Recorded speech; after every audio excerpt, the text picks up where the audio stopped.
राष्ट्रपति रामनाथ कोविंद ने आज लखनऊ स्थित डॉक्टर भीमराव अंबेडकर स्मारक और सांस्कृतिक केंद्र की रखी आधारशिला। कहा, बाबा साहब के विजन में 4 बातें सबसे महत्वपूर्ण रही: नैतिकता, समता, आत्मसम्मान और भारतीयता। मुख्यमंत्री योगी आदित्यनाथ ने कहा कि भारत ही नहीं बल्कि पूरी दुनिया में जब भी वंचितों, दलितों और समाज के अंतिम पायदान पर खड़े हुए व्यक्ति की होगी बात, तो बड़ी श्रद्धा और सम्मान के साथ लिया जाएगा बाबा साहेब का नाम। कोरोना के खिलाफ लड़ाई में भारत को मिली एक और वैक्सीन। भारतीय दवा नियामक DCGI ने मॉडर्ना के कोविड-19 टीके को समेत आपात इस्तेमाल को दी मंजूरी। भारत में अब तक 4 कोरोना वैक्सीन दी जा चुकी है इजाजत। और कोरोना की संभावित लहर को देखते हुए मुख्यमंत्री योगी आदित्यनाथ ने दिए निर्देश। सभी जनपदों में पीकू और नीकू बेड जल्द से जल्द किए जाएं स्थापित। पिछले 24 घंटे में प्रदेश में कोरोना के 174 नए मामले आए सामने। नमस्कार, मैं हूं विजय श्रीवास्तव और अब समाचार विस्तार से। राष्ट्रपति रामनाथ कोविंद ने आज लखनऊ स्थित डॉक्टर भीमराव अंबेडकर स्मारक और सांस्कृतिक केंद्र की आधारशिला रखी। डॉक्टर भीमराव अंबेडकर स्मारक और सांस्कृतिक केंद्र का शिलान्यास कार्यक्रम में राष्ट्रपति रामनाथ कोविंद के अलावा राज्यपाल आनंदीबेन पटेल और प्रदेश के मुख्यमंत्री योगी आदित्यनाथ भी मौजूद रहे। इस अवसर पर राष्ट्रपति रामनाथ कोविंद ने अपने संबोधन में कहा कि लखनऊ शहर से बाबा साहब अंबेडकर का भी एक खास संबंध रहा है, जिसके कारण लखनऊ को बाबा साहब की स्नेह भूमि कहा जाता है। भारत सरकार द्वारा बाबा साहब से जुड़े महत्वपूर्ण स्थानों को तीर्थ स्थलों के रूप में विकसित किया गया है। महू में उनकी जन्मभूमि, नागपुर में दीक्षा भूमि, दिल्ली में परिनिर्वाण स्थल, मुंबई में चैत्य भूमि और लंदन में अंबेडकर मेमोरियल होम को तीर्थ स्थलों की श्रेणी में रखा गया है।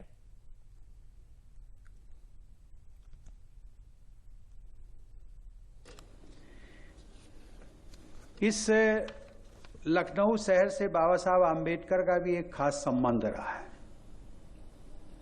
जिसके कारण लखनऊ को बाबा साहब की कभी कभी स्नेह भूमि भी कहा जाता है।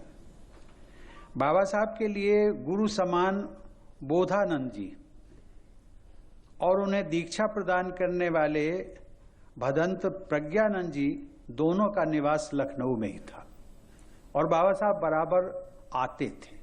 बाबा साहब की स्मृतियों से जुड़े सभी स्थल हम भारतवासियों के लिए विशेष महत्व रखते हैं। भारत सरकार द्वारा बाबा साहब से जुड़े महत्वपूर्ण स्थानों को तीर्थ स्थलों के रूप में विकसित किया गया। महू, जहां वो पैदा हुए, उनकी जन्मभूमि, नागपुर में दीक्षा भूमि, दिल्ली में परिनिर्वाण स्थल, मुंबई में चैत्य भूमि तथा लंदन में आम्बेडकर मेमोरियल होम को तीर्थ स्थलों की श्रेणी में रखा गया। साथ ही दिसंबर 2017 से दिल्ली में आम्बेडकर इंटरनेशनल सेंटर की स्थापना से देश विदेश में बाबा साहब के विचारों के प्रचार प्रसार का एक महत्वपूर्ण मंच राष्ट्रीय राजधानी में भी उपलब्ध हुआ है। और मुझे प्रसन्नता इस बात की है कि जिस प्रकार की सोच आम्बेडकर इंटरनेशनल सेंटर जो दिल्ली में स्थापित हुआ, प्रधानमंत्री जी ने उसका शिलान्यास किया था, उसी परंपरा को आगे बढ़ाते हुए उत्तर प्रदेश सरकार ने भी उत्तर प्रदेश की राजधानी में डॉक्टर आम्बेडकर स्मारक और सांस्कृतिक केंद्र की स्थापना का आज शुभारंभ हुआ है।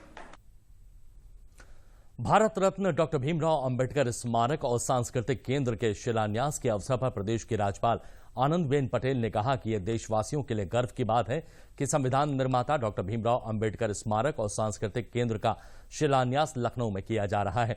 उन्होंने विश्वास जताया है कि यह केंद्र हमारे युवाओं के लिए प्रेरणा का एक महत्वपूर्ण केंद्र साबित होगा।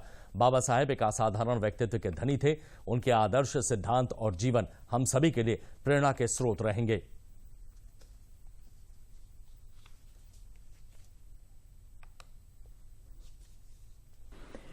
डॉक्टर आम्बेडकर ने राष्ट्र निर्माण एवं भारतीय समाज के पुनर्निर्माण में कई तरीके से अपना सहयोग दिया है, जिसको कभी विस्मृत नहीं किया जा सकता है। आज हम सबको यह याद रखना है कि डॉक्टर भीमराव आम्बेडकर का जीवन कठिन संघर्ष और उपलब्धि की गाथा है। उनके जीवन ने इतिहास पर एक अमिट छाप छोड़ी है। व पीड़ित और उपेक्षित लोगों के महिसिया थे। ऐसे महान व्यक्तित्व एवं कृतित्व के धनी डॉक्टर भीमराव अंबेडकर की पावन स्मृति में स्थापित किया जा रहे इस प्रेरणा केंद्र के लिए मैं उत्तर प्रदेश सरकार की प्रशंसा करती हूं, अभिनंदन देती हूं। मुझे खुशी है कि हमारे सहृदय माननीय राष्ट्रपति महोदय एवं लोकप्रिय माननीय प्रधानमंत्री महोदय के सतत मार्गदर्शन और निर्देशन में उत्तर प्रदेश की सरकार बाबा साहेब के आदर्शों को केंद्र में रखकर समाज के समस्त वर्गों के उत्तम विकास के लिए निरंतर कार्य कर रही है और प्रदेश के शोषित समाज की शिक्षा, स्वास्थ्य, रोजगार और सुरक्षा सुनिश्चित करने में हम सफल हुए हैं। शिलान्यास समारोह को मुख्यमंत्री योगी आदित्यनाथ ने भी संबोधित किया। मुख्यमंत्री योगी आदित्यनाथ ने कहा कि आज 29 जून 2021 को हम यहां पर माननीय राष्ट्रपति के मार्गदर्शन और सानिध्य में इस केंद्र का भूमि पूजन व शिलान्यास कार्यक्रम संपन्न कर रहे हैं। उन्होंने कहा है कि याद कीजिए, आज से 93 वर्ष पहले आज ही के दिन डॉक्टर भीमराव अंबेडकर जी ने समता नामक साप्ताहिक का शुभारंभ किया था। भारत ही नहीं बल्कि पूरी दुनिया में जब भी वंचितों, दलितों, उपेक्षितों और समाज के अंतिम पायदान पर खड़े हुए व्यक्ति की आवाज की बात होगी तो डॉक्टर भीमराव अंबेडकर जी का नाम बड़ी ही श्रद्धा और सम्मान के साथ विश्व मानवता सदैव लेगी।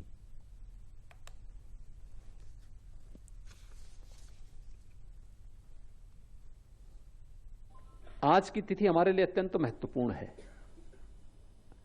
आज जब 29 जून 2021 को हम सब यहां पर आदरणीय राष्ट्रपति जी के मार्गदर्शन में, उनके सानिध्य में इस केंद्र का भूमि पूजन और शिलान्यास का कार्यक्रम संपन्न कर रहे हैं। याद करिए, आज से 93 वर्ष पहले आज ही के दिन बाबा साहब डॉक्टर भीमराव अंबेडकर ने समता नामक साप्ताहिक का शुभारंभ भी किया था। यानी ठीक 93 वर्ष पहले 1928 में समता, देश गुलाम था, देश की आजादी की लड़ाई कैसे लड़ी जानी चाहिए, किन विपरीत परिस्थितियों में अपनी शिक्षा और अपनी उच्च शिक्षा को अर्जित करके बाबा साहब भीमराव अंबेडकर देश की सेवा के लिए आगे आए थे। और आज ही वह तिथि थी जब उन्होंने समता नामक साप्ताहिक का शुभारंभ करके देश के अंदर एक समता मूलक समाज की स्थापना के लिए, पूरे देश की स्वाधीनता की लड़ाई को आगे बढ़ाने के लिए इस कार्य का शुभारंभ भी किया था। कोरोना के खिलाफ लड़ाई में भारत को एक और हथियार मिल गया है। भारत के दवा नियामक DCGI द्वारा मॉडर्ना के कोविड-19 टीके को आज सीमित आपात इस्तेमाल की मंजूरी दे दी गई है। मॉडर्ना को मंजूरी मिलने के साथ ही भारत में अब तक 4 कोरोना वैक्सीन की इजाजत मिल गई है। नीति आयोग के सदस्य डॉक्टर VK पाल ने कहा है कि भारत में मॉडर्ना की 2 डोज लगेंगी। New drug permission has been granted to Moderna. This is the first internationally developed vaccine for which now such permission exists today. And as I said, this new drug permission for restricted use, which is the other name for emergency use authorization, is now in operation. And this potentially opens up a clear possibility, clear likelihood of this vaccine being imported into India.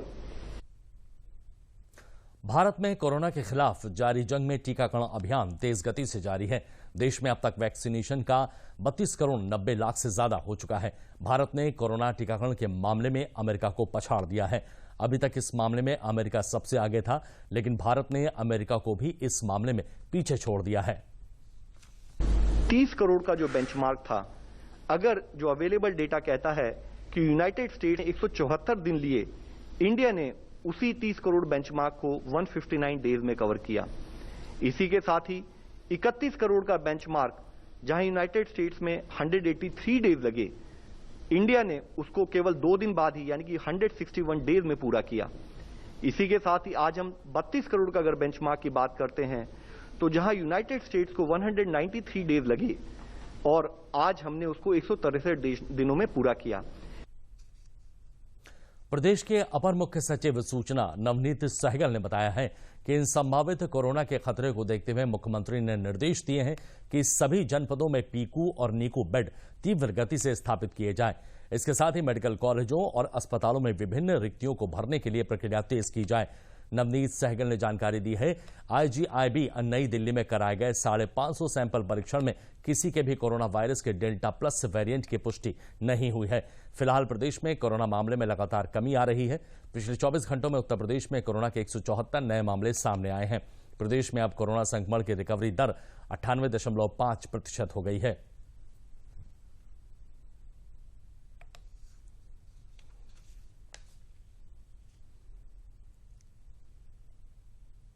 Uttar Pradesh में corona की आज की स्थिति इस प्रकार है। आज प्रदेश में 174 नए मामले आए हैं और 254 लोग या तो अस्पताल से ठीक होकर घर गए हैं या अपने घर में ही थे, अब उन्होंने ठीक होने की सूचना दी है। इस प्रकार अब उत्तर प्रदेश में कुल एक्टिव मामले 2946 रह गए हैं। पहली बार ये 3000 से कम हुए हैं। प्रदेश में अब रिकवरी का प्रतिशत 98.5% हो गया है और कल जो है 2,37,783 टेस्ट हुए हैं।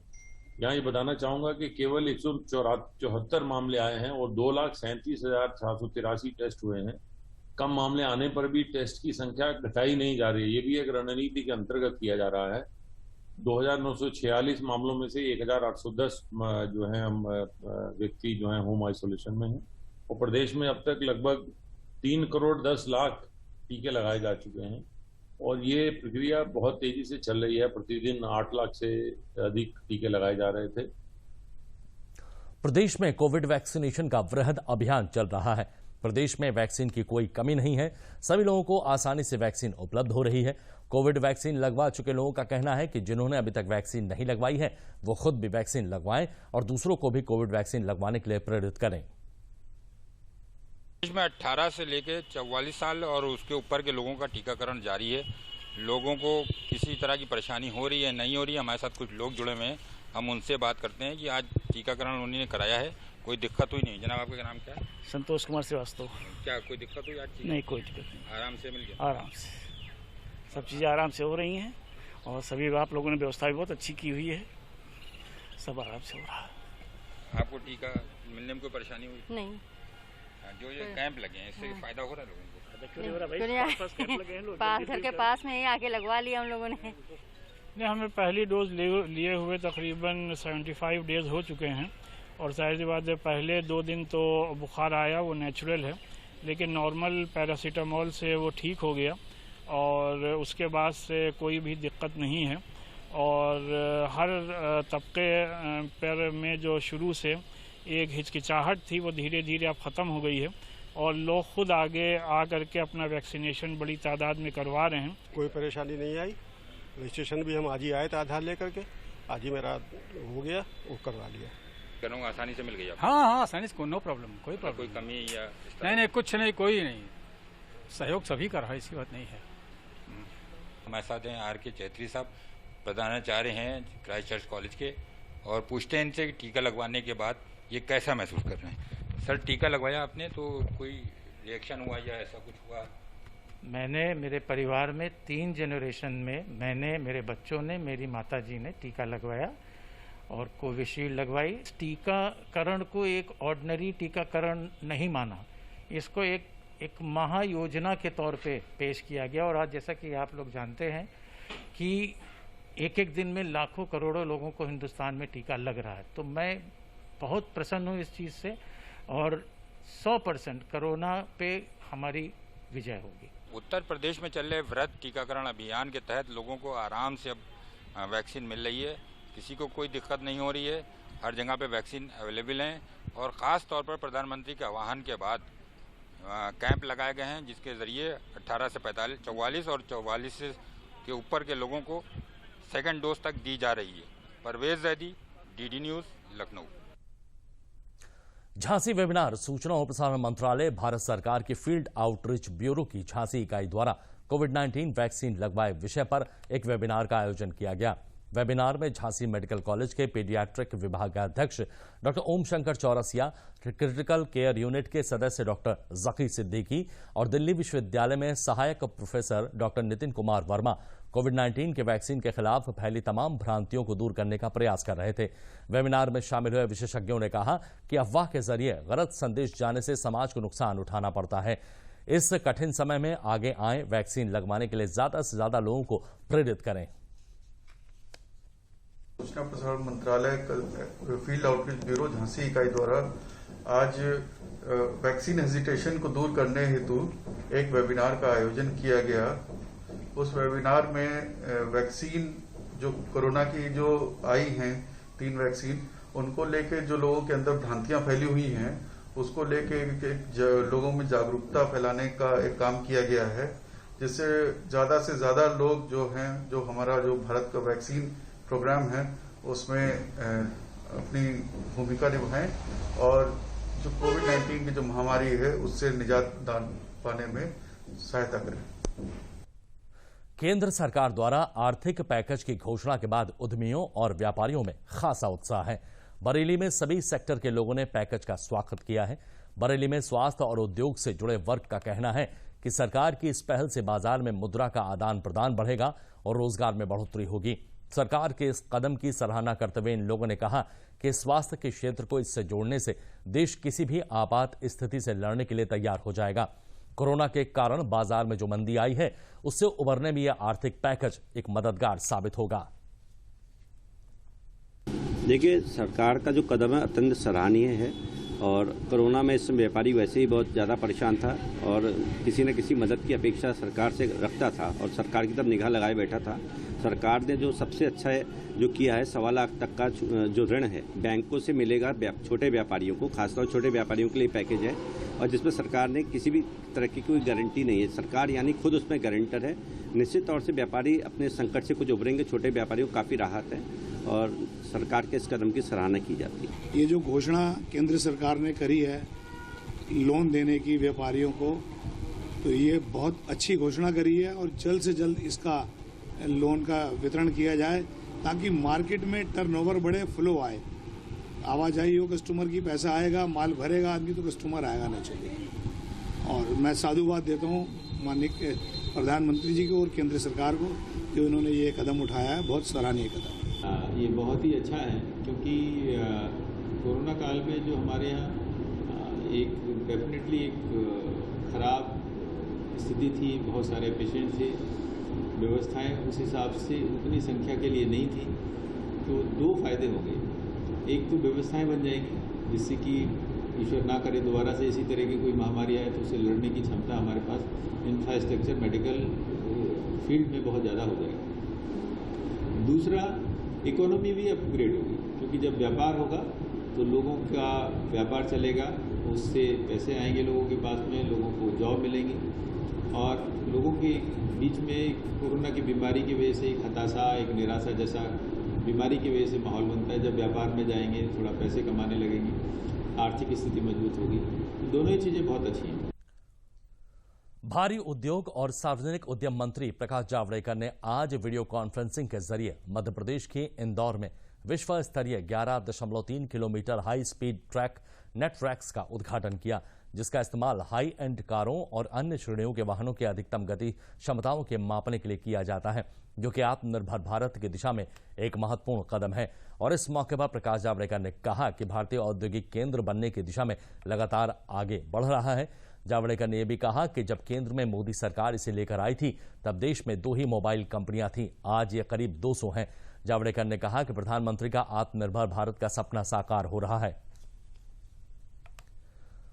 मुख्यमंत्री योगी आदित्यनाथ के द्वारा उत्तर प्रदेश अल्पसंख्यक आयोग के अध्यक्ष और सदस्यों को नामित करने के बाद आज आयोग के नवनामित अध्यक्ष व सदस्यों के लिए उन्मुखीकरण कार्यक्रम का आयोजन किया गया। कार्यक्रम में अल्पसंख्यकों के कल्याण के लिए गहन चर्चा की गई। प्रदेश के अल्पसंख्यक कल्याण मंत्री नंद गोपाल नंदी ने कहा कि योगी सरकार के 4.5 साल कार्यकाल के दौरान किए गए कार्य सपा बसपा के 15 सालों पर भारी हैं। उन्होंने कहा कि प्रधानमंत्री का उद्देश्य है कि अल्पसंख्यक समाज में दीनी पढ़ाई करने वाले बच्चों को भी आधुनिकीकरण से जोड़ा जाए। इसके लिए अल्पसंख्यक कल्याण मंत्री ने कहा कि जब से योगी आदित्यनाथ के नेतृत्व में सरकार बनी है तभी से प्रदेश के अंतिम व्यक्ति और अंतिम गांव को योजनाओं का लाभ पहुंचाया जा रहा है। तमाम वो लोग, चाहे कांग्रेस रही हो, चाहे समाजवादी पार्टी रही हो, चाहे बसपा रही हो, अल्पसंख्यक समाज को डरा करके रख करके वोट लेने का काम करती रही, लेकिन बदले में उनको कभी कुछ देने का काम नहीं किया। हम आज संतोष के साथ कह सकते हैं कि 2014 से इस देश की बागडोर आदरणीय प्रधानमंत्री जी के हाथ में है और 2017 से माननीय मुख्यमंत्री योगी आदित्यनाथ जी के हाथों में। अगर हम इन 4 सालों का खाका उठा करके देखेंगे प्रधानमंत्री जन विकास का, तो जो 15 सालों में सपा बसपा ने किया उस पर डबल और 1.5 गुने से ज़्यादा भारी है। तो मैं यही कह सकता हूं कि हम बिना किसी भेदभाव से सबके विकास के लिए कार्य कर रहे हैं और निश्चित रूप से अल्पसंख्यक समाज के विकास के लिए भी कार्य हो रहा है। उन बच्चों के लिए जो केवल मजहबी पढ़ाई करते थे, उनके लिए भी माननीय प्रधानमंत्री जी ने कहा कि उन बच्चों को भी हम आधुनिक शिक्षा से जोड़ेंगे। ये नहीं कि उनके बच्चे केवल पंचर बनाएं, उनके बच्चे केवल अलमारी बनाएं, उनके बच्चे भी डॉक्टर बने, उनके बच्चे भी इंजीनियर बने, उनके बच्चे भी IAS PCS बने। तो एक हाथ में लैपटॉप हो और एक हाथ में कुरान हो, इसको भी हम लोगों ने धरातल पर उतारने का काम किया। युवा मामलों और खेल मंत्रालय द्वारा हर वर्ष दिए जाने वाले राष्ट्रीय सेवा योजना अवार्ड 2020-21 के लिए आवेदन प्रक्रिया शुरू हो गई है। 3 श्रेणियों में दिए जाने वाले अवार्ड के लिए आवेदन करने की अंतिम तारीख 31 जुलाई 2021 है। विश्वविद्यालय और काउंसिल के 2 अवार्ड, राष्ट्रीय सेवा योजना यूनिट प्रोग्राम ऑफिसर के 10-10 अवार्ड और राष्ट्रीय सेवा योजना के वॉलंटियर्स के 30 अवार्ड के लिए आवेदन मांगे गए हैं और राष्ट्रीय सेवा योजना अवार्ड सालाना राष्ट्रपति द्वारा प्रदान किए जाते हैं। भारत सरकार युवा कार्यक्रम खेल मंत्रालय प्रतिवर्ष अपने स्वयंसेवक, कार्यक्रम अधिकारी, संस्था और हमारे जो चुनिंदा विश्वविद्यालय उन्हें पुरस्कृत करती है। ये पुरस्कार 24 सितंबर को प्रतिवर्ष दिया जाता है, लेकिन इसका सबसे बड़ा गौरव ये है कि इनके जो कार्यों को, वॉलंटियर्स के कार्यों को महामहिम राष्ट्रपति अपने राष्ट्रपति भवन में देते हैं और इसकी राशि भी बड़ी अच्छी रखी गई है। 5 लाख रुपया विश्वविद्यालय के लिए, जिनमें 2 विश्वविद्यालय की पात्रता है और 10 प्रोग्राम ऑफिसर, 10 संस्था जो कॉलेज हैं उनको दिया जाता है और उसके साथ साथ में 30 वॉलंटियर्स को। प्रतिवर्ष उत्तर प्रदेश और उत्तराखंड से हमारे वॉलंटियर्स और प्रोग्राम ऑफिसर्स इस अवार्ड को जीतते हैं। इस बार कोरोना काल में कुछ कार्य करने की पद्धति ऑनलाइन हुई और प्रक्रिया कुछ घर बैठ के लोगों ने करने का संकल्प लिया। उसके अंतर्गत ये अवार्ड कुछ नई तरीके से होने वाले हैं और हम लोग सबसे आवेदन कर रहे हैं और आग्रह कर रहे हैं कि भारत सरकार का जो युवाओं का सबसे बड़ा अवार्ड है राष्ट्रीय सेवा योजना के अंतर्गत, उसमें अपना आवेदन करें। इस वर्ष 2021 के लिए हमारे आवेदन आमंत्रित किए जाए। कन्नौज जिले में कोविड महामारी और जिला पंचायत चुनाव के बीच सरकारी गेहूं क्रय केंद्र में किसानों ने अपना गेहूं बढ़ चढ़कर बेचा है। पिछले वर्ष की अपेक्षा इस बार 16% अधिक रिकॉर्ड तोड़ खरीदी हुई है। अपर जिलाधिकारी गजेंद्र कुमार ने बताया है कि पिछले वर्ष 4,620 किसानों ने अपना गेहूं बेचा था। उन्होंने बताया कि 6,790 का भुगतान हो चुका है। 77 किसानों का भुगतान अभी बाकी है, जो जल्द ही करा दिया जाएगा। किसानों ने बताया है कि इस बार मौसम ने साथ दिया है, इससे फसल अच्छी हुई है और सरकार ने गेहूं क्रय केंद्र पर खरीद की अच्छी व्यवस्था की थी, जिससे गेहूं बेचने में किसी प्रकार की कोई समस्या नहीं हुई है और भुगतान भी समय के अनुसार मिला है। इस बार सरकार ने बहुत अच्छा रेट निकाला है और बहुत अच्छा गेहूँ पैदा भी हुआ और बहुत अच्छा मिला है। 1975 रुपया रेट सरकार ने निकाला है और समय पे भुगतान भी हुआ है। जिस तरीके से इस बार कोरोना काल में गेहूं खरीद केंद्र बनाए गए थे और इस बार मौसम भी साथ दिया, जिसके वजह से गेहूं की फसल भी अच्छी हुई है और सरकार ने जो गेहूं केंद्र, क्रय केंद्र बनाए थे जिले में, उसमें समय समय पर जो जिलाधिकारी थे वो निरीक्षण करते थे खरीद की और फसल जो 1975 रुपये जो सरकार ने तय किया था उस हिसाब से अच्छा था, फसल का रेट भी सही था और उपज भी अच्छी हुई थी, इसलिए आमदनी अच्छी हुई है और पैसे भी समय पे पेमेंट हो गए। 38 गेहूं खरीद केंद्र बनाए गए थे, जिसमें 1 अप्रैल से लेकर 22 जून तक खरीद की गई है। कुल 6,878 किसानों से खरीद की गई है और जो गेहूं की खरीद की मात्रा है वो 27,856 MT है। पिछले वर्ष के मुकाबले यह 16% अधिक है और किसानों की संख्या भी पिछले साल 4,630 थी, इस बार 6,778 है। प्रयागराज जिले में अब पीएम स्वनिधि योजना के अंतर्गत स्वरोजगार के लिए रेहड़ी पटरी ठेला वालों को 50,000 रुपए का लोन मिलेगा, जिसकी शुरुआत प्रयागराज मेयर द्वारा पिछले दिनों की गई है। अभी तक इस योजना का लाभ 10,000 रुपए में ही मिलता था। इसके लिए डूडा ने रेहड़ी पटरी दुकानदारों को चिन्हित कर लिया है। अब 50,000 मिलने से स्वरोजगार करने वालों में काफी खुशी दिखाई दे रही है। इनका कहना है कि सरकार की ये अच्छी पहल है। 10,000 के बाद अब 50,000 रुपए स्वरोजगार करने के लिए मिलेंगे। वेंडरों ने यह भी बताया है कि प्रधानमंत्री स्वनिधि योजना से उन्हें लाभ मिल रहा है। रजिस्ट्रेशन करवाया हुआ है। मैं 25 साल से इस काटर मिल चौराहा पे हूँ। साहू नाम से मुझको 10,000 रुपया लोन मिला है। नगर निगम से हमने दुकान में पैसा लगाया है। उस पैसे मैंने कमा रहा हूँ, जमा करेंगे। उसके बाद हमको जो भी पैसा मिलेगा फिर लगाएंगे, फिर जमा करेंगे। सरकार की योजना है, अच्छी है। इसके बहुत बढ़िया है और 10,000 की जो लोन दे रहे हैं ये गरीबों के लिए बहुत फ़ायदेमंद है। जिसके पास नहीं है पैसे, वो सरकार की तरफ से पैसा लेके कायदे से अपना रोजगार करे और हो सके तो कमा के धीरे धीरे चुकता भी करे। इसमें सरकार ने बहुत बढ़िया योजना बनाई है।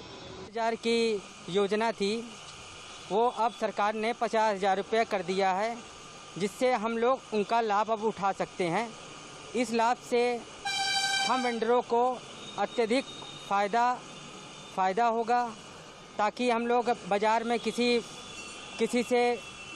व्यापारी से ना लेकर अपना खुद का स्वयं धंधा कर सकते हैं। ये माननीय प्रधानमंत्री जी का सराहनीय कार्य है। प्रदेश सरकार द्वारा उद्योग को बढ़ावा देने और उद्योग लगाने के लिए आज प्रयागराज में मंडलायुक्त संजय गोयल ने ओडीओपी के तहत उद्योग लगाने वालों को ऋण वितरित किया। ये कार्यक्रम मंडलीय उद्योग बंधु समिति द्वारा प्रयागराज आयुक्त कार्यालय में संपन्न हुआ। ओडीओपी के तहत ऋण पाने वालों में आभार जताते हुए कहा कि प्रदेश सरकार की उद्योग को बढ़ावा देने की नीति से उन्हें अपने साथ साथ दूसरों के लिए रोजगार के अवसर पैदा करने में मदद मिलेगी। 3 लाख का लोन हुआ है और केला चिप का काम करते हैं और आगे विकास और बढ़ाएंगे। ये मस्टर्ड ऑयल यूनिट हमने लगाई है, सरसों के तेल की जो है मैन्युफैक्चरिंग यूनिट, जिसके लिए 25 लाख का आवेदन जो हमने किया था और जो पूरा स्वीकृत हुआ है, उसका डिस्बर्स भी हो गया है और हमारी यूनिट भी स्टार्ट हो गई है। जो नॉर्मली हम किसानों से जो है परचेज करते हैं मस्टर्ड सीड्स, और उसकी सफाई करके फिर उसे क्रश करते हैं और जो ऑयल निकलता है वो आफ्टर फिल्टरेशन अपनी ही पैकिंग करते हैं और अपनी ही मार्केटिंग करते हैं, ताकि लोगों तक बिल्कुल प्योर और शुद्ध ऑयल पहुंच सके। एज अ सोशल इनिशिएटिव हमने इसे स्टार्ट किया है, क्योंकि तेल में की वजह से लोगों को बहुत ज़्यादा बीमारियां और हो रही हैं, और उसी चीज़ को लगभग सही करने के लिए हमारा प्रयास है। ये काफ़ी अच्छी स्कीम है, और अगर ऐसे स्कीम से लोग अगर जुड़े हैं तो उनको काफ़ी फ़ायदा हो सकता है, क्योंकि इसमें सब्सिडी भी है और जिससे हमें प्रोत्साहन मिलता है। शुरुआत में हमें कम बोझ पड़ता है बिजनेसमैन के ऊपर, और गवर्नमेंट से सब्सिडी का काफ़ी फ़ायदा होता है। और बुलेटिन के अंत में प्रमुख समाचार एक बार फिर। मुख्यमंत्री योगी आदित्यनाथ ने कहा कि भारत ही नहीं बल्कि पूरी दुनिया में जब भी वंचितों, दलितों और समाज के अंतिम पायदान पर खड़े हुए व्यक्ति की होगी बात, तो बड़ी ही श्रद्धा और सम्मान के साथ लिया जाएगा बाबा साहेब का नाम। और कोरोना के खिलाफ लड़ाई में भारत को मिली एक और वैक्सीन। भारतीय दवा नियामक DCGI ने मॉडर्ना के कोविड-19 टीके को सीमित आपात इस्तेमाल की दी मंजूरी। भारत में अब तक 4 कोरोना वैक्सीन की दी जा चुकी है इजाजत। और कोरोना की संभावित लहर को देखते हुए मुख्यमंत्री योगी आदित्यनाथ ने दिए निर्देश, सभी जनपदों में पीकू नीकू बेड जल्द से जल्द किए जाए स्थापित। पिछले 24 घंटे में प्रदेश कोरोना के 174 नए मामले आए सामने। तो 7 बजे के बुलेटिन में फिलहाल इतना ही, और चलते चलते मास्क लगा कर रखिए जब भी आप घर से बाहर निकलें, और अपने हाथों को सैनिटाइज करते रहें। दीजिए इजाजत, नमस्कार।